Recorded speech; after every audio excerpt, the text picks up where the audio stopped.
All right, we got a take from Peter Coffin. Let's see.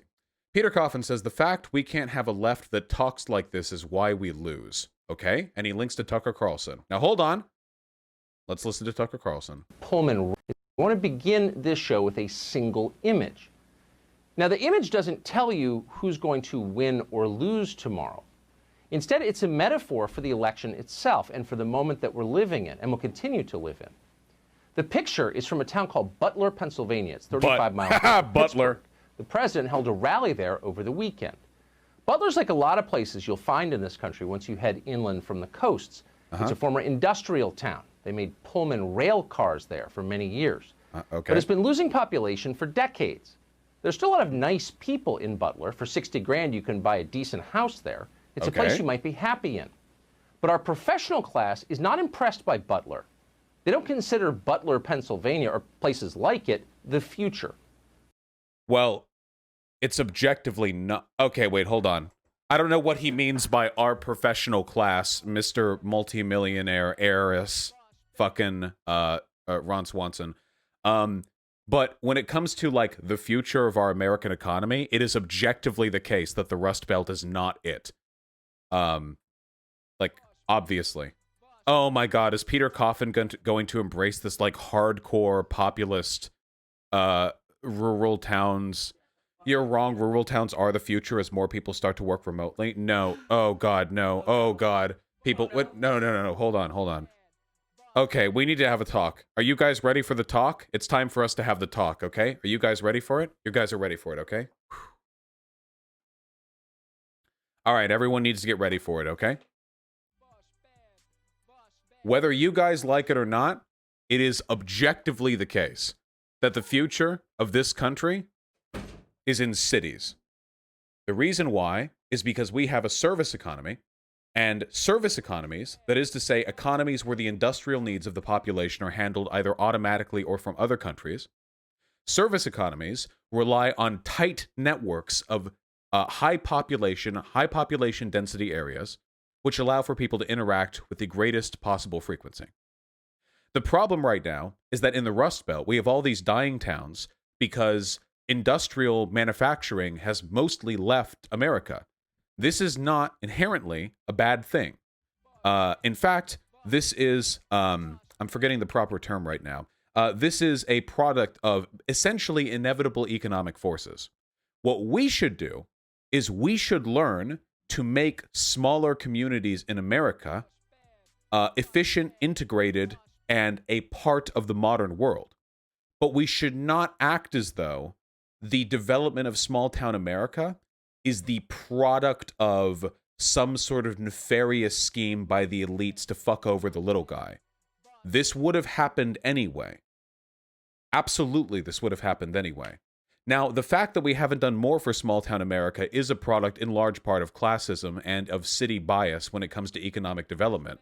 But treating it as though, like, America belongs to, like, the small-town little man and the big city people are like these contemptuous snobs looking down on them, I don't think that's good, and I don't think that's true. And I think, unfortunately, that tends to correspond to a lot of anti-intellectualism.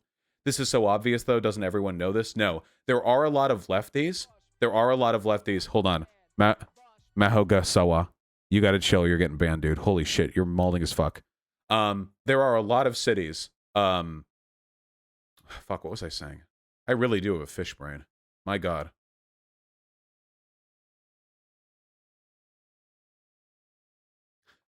There are a lot of lefties who fetishize small-town America. I don't think we should fetishize small-town America. I don't think we should fetishize cities either. We should recognize that urban and suburban development are a product of economic forces that are largely an inevitable outcome of technological advancements, and we should do our best to work around these changes rather than clashing head-to-head with them. But we can finish this. We can finish this, okay?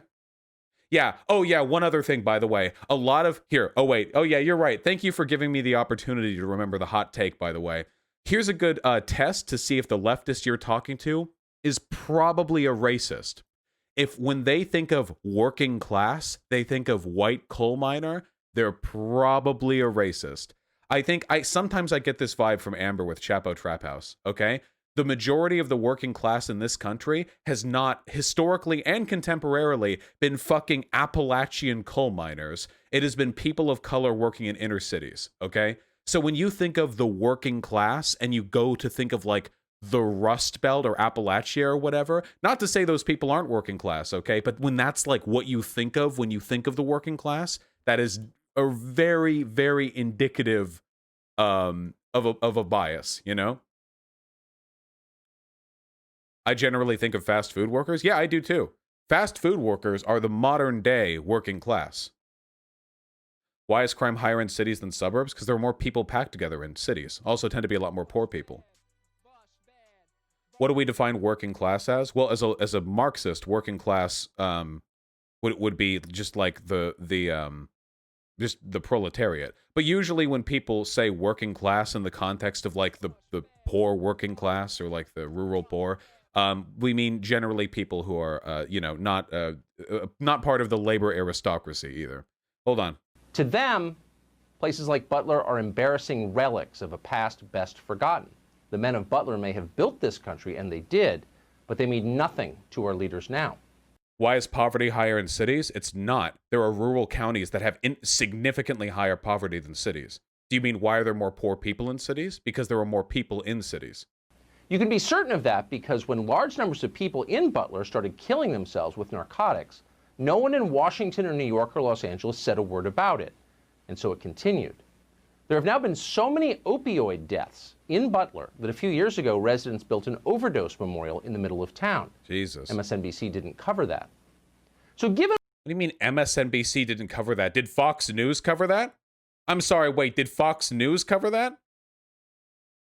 Did you cover that, or are you doing it now? all of that, it was interesting how the people around Butler feel about Donald Trump. Here are the pictures of the president's rally there on Saturday night. Tens of thousands of people came. So many people that the crowd obscured the horizon. It looked like a visit from the Pope. Well, that can happen with a crowd of any... Wait. That could happen with a crowd of like 50 people, depending on your perspective. Okay. When was the last time a political speech drew that many people? All the... Well, the media didn't ask. What? Instead, they attacked the rally as a super spreader event. I mean, it is. I can't see masks on any of these people, and literally tens of thousands of people have gotten COVID because of Trump rallies. Hold on. Butler rally. What was the size? Trump's Butler rally. Hold on. Oh, wow. If you look it up, the first link you get is a PolitiFact link debunking a claim that 57,000 people attended.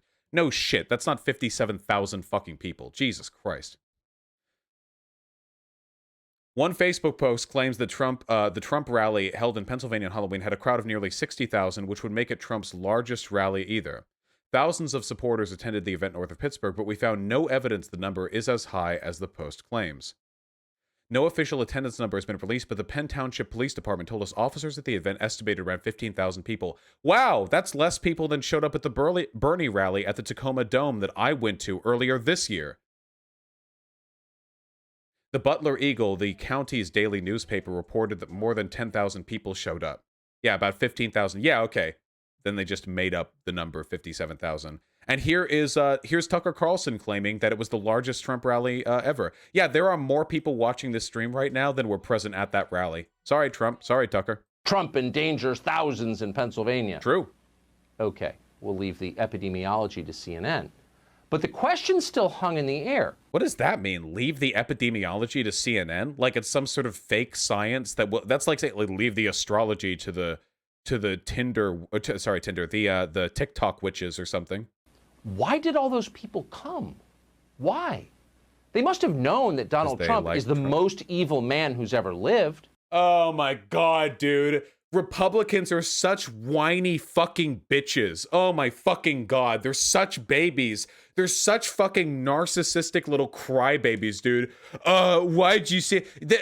Listening to them talk actually reminds me of listening to like abusive partners, dude. You come up to them and you're like, hey, are you doing okay? And they're like, oh, you want to talk to me? Even though I'm the worst person ever. It actually reminds me of like abusive partners, you know? They're so insecure, they're so pathetic, they're so desperate for affirmation that they'll bait. This is compliment baiting. This is compliment fishing. They've heard that every day for 5 years. They have not. They know that people... I don't think rural fucking Pennsylvania workers are listening to fucking MSNBC every day for 5 years. Support Donald Trump are also evil. They're bigots, they're morons, they're racist cult members. True. They know that Americans have been fired from their jobs for supporting Donald Trump. True. Not to mention kicked off social media. Wait, who's been fired from their job for supporting who's been fired from their job for supporting Donald Trump? I've never heard that claim. I was just saying true sort of reflexively. He just slipped that one in there. Maybe one guy out of the 330 million people who live here, you know? Generally indicative. Media belittled by their kids' teachers, shunned by decent society. Okay. Only losers and freaks support Donald Trump. Dude, okay, again, dude, so insecure, such snowflakes. It's insane. And by the way, it's funny that he would deride people calling the Republican Party and Trump supporters a cult when he's speaking exactly the way a cult would. Exactly the way a cult. Guys, you ever been to a cult? I haven't, but I've read up on some of the ways in which they function. People will tell you that we're conspirators. People will tell you we're cult-like. People will tell you the worst people around. Do we look like the worst people around? Then you give out a little Kit Kat, you know? People will say, you know, they'll shun you from society if they know that you ride with us, you know. They'll fire you from your job, you know. They'll tell you you're evil, but yeah, you can see the truth. Like, it's exactly the way cults operate. You hyperbolize the behavior of the outsider. You make them seem terrible and tyrannical and draconian, and in doing so, you cement people's group identity with the Republicans, with the Trump supporters. Because now, it's, by the way, it's in a very sad way, it's a form of enforcing Stockholm syndrome amongst these people. Because the goal there is to convince your average Trump supporter that even if they start to get doubts about Trump, even if they start to get doubts about Republicans, even if they start to question the whole thing, they can't leave. The intolerant, abusive Democrats will never take them back. They will never take them back. The goal is to isolate the individual so they have only one place to go. When you make hyperbolic claims like, and we're the evil party, and when people are in a position where they recognize, or at least where they think they recognize, that the alternative, that being a Democrat or not being a Republican, would not only mean their obliteration, but also their social isolation, they have no choice but to turn to the only community they feel will accept them. Isolating is the first step of bringing people into a cult. Trump. People in Butler knew all of that. But on Saturday, they went to the Donald Trump rally anyway. How brave. Why exactly did they do that? Because they like Trump. What do you...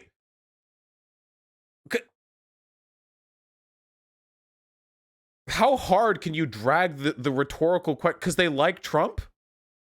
We should be pondering that question deeply as we watch tomorrow's returns and as we live through the aftermath of them.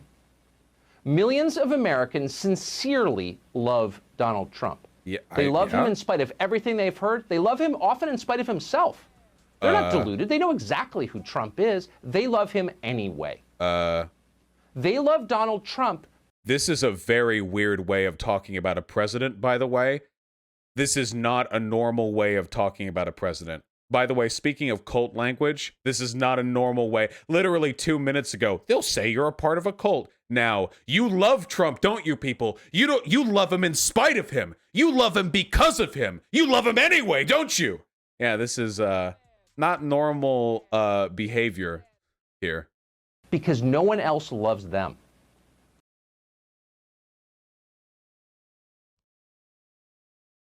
Point by point. Literally exactly what I just said. Isolation, nobody else will take you. And he's unironically trying to sell them the idea that Donald Trump, the most narcissistic man in all, like the fucking history of the US presidency, loves these people. He literally had like 4 or 5 consecutive rallies over the past week where he just abandoned his followers to hypothermia, to heat stroke, and just to meander out in the wastes while he left with no buses to come pick them up. He doesn't give a fuck about any of you. This is a cult. This is a cult.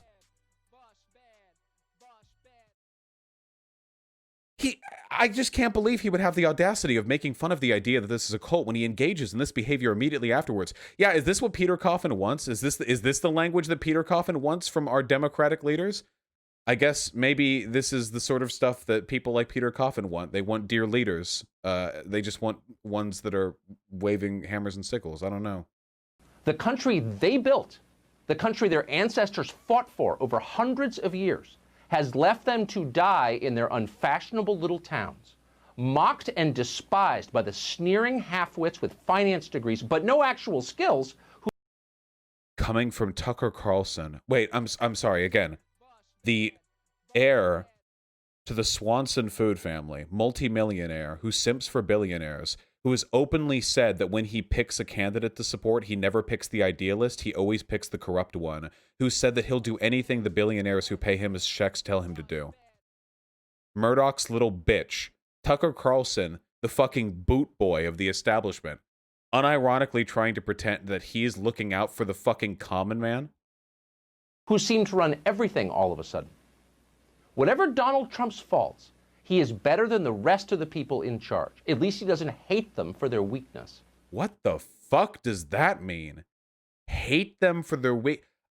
I don't want to get into like the first of all, the idea that Trump, who derides dead soldiers as losers and as failures, the idea that Trump isn't contemptuous of people he considers weak, a little bit strange.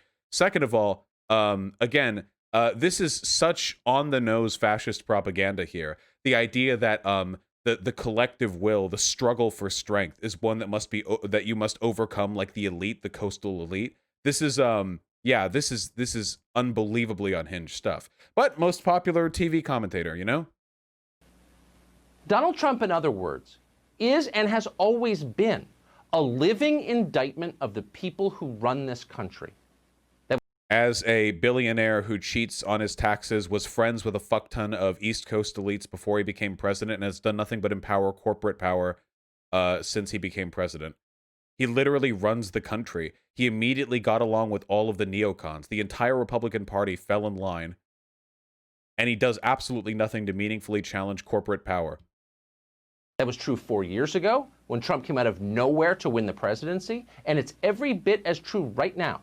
Maybe even more true than it's ever been. And it will remain true, regardless of whether Donald Trump wins re-election. That he loves you, and nobody else loves you. Listen up, fucking Rust Belt workers, okay? Trump loves you. Only Trump loves you. Nobody else loves you. That's what makes him unique, and you love him too. You love him even though he's not perfect. You love him because he's the only one who loves you. Does nobody else get creeped out, like, listening to this?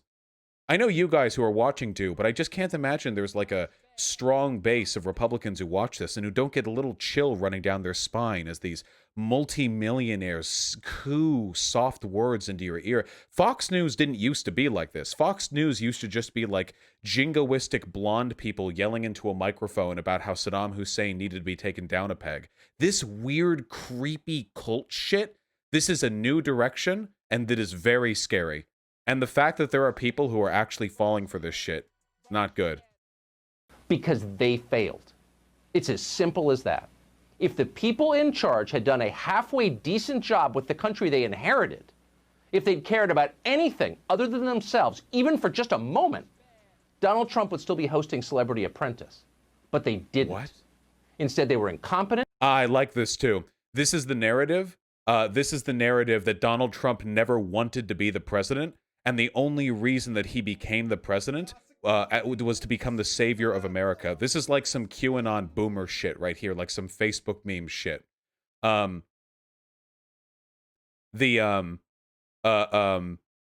yeah, this is like this is literally like dear leader shit. This is he just wanted to grill, but then he saw the corruption of America and it brought a tear to his eye. So our poor dear man president.